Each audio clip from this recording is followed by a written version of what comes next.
నిన్న ఈవినింగ్ నేను మా ఫ్రెండ్ వాకింగ్కి వెళ్తా ఉన్నాము. రోడ్డు పక్కన మష్రూమ్స్ కనిపించాయి. అసలు చూడంగానే నాకు అనిపించింది, అమ్మ ఎంత అదృష్టమో ఈ ఇయర్ నాటు మష్రూమ్స్ తినగలుగుతున్నాము అని చెప్పాను. అని అనుకుంటూ కోసుకొని సగం తీసుకొని కర్రీ అయితే చేశాను. నేను చేసే కర్రీ మా ఇంటి చుట్టుపక్కల వాళ్ళకి చెప్తే, అవునా వేస్తే బాగుంటుందా కర్రీ, అలా ఎలా బాగుంటుంది, అట్ట తింటారా అని చెప్పారు.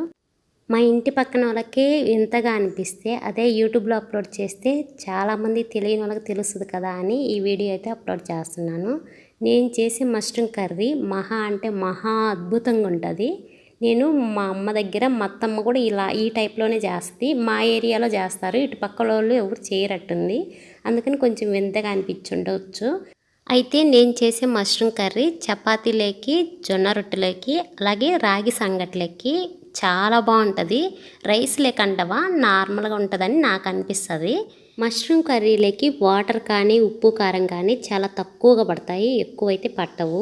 ఇందులోకి నేను సొజ్జ పిండి వేస్తాను. మెయిన్ ఇంగ్రీడియంట్ సొజ్జలు 2 స్పూన్లు తీసుకొని అవి దోరగా వేయించి పెట్టుకున్న సొజ్జల్ని మిక్సీ జార్లో వేసుకొని అందులోకి అల్లము, వెల్లుల్లి, చెక్క, లవంగ, అలాగే ధనియాల పొడి అంటే ధనియాలు అవి వేసుకొని మిక్సీకి వేసుకొని ఆ పొడిని ఇందులోకి వేసుకోవాలి. అదే మష్రూమ్ కర్రీలోకి టేస్ట్ చాలా బాగుంటుంది. నా దగ్గర ఆల్రెడీ పొడులు ఉన్నాయి కాబట్టి ధనియాల పొడి, గరం మసాలా అవి అయితే పొడులు వేసుకొని మిక్సీ జార్లో వేసేసుకున్నాను. మీ దగ్గర అవి కానీ లేకుంటే అప్పటికప్పుడు ఫ్రెష్గా వేసుకోండి మసాలా, ఇంకా చాలా బాగుంటుంది.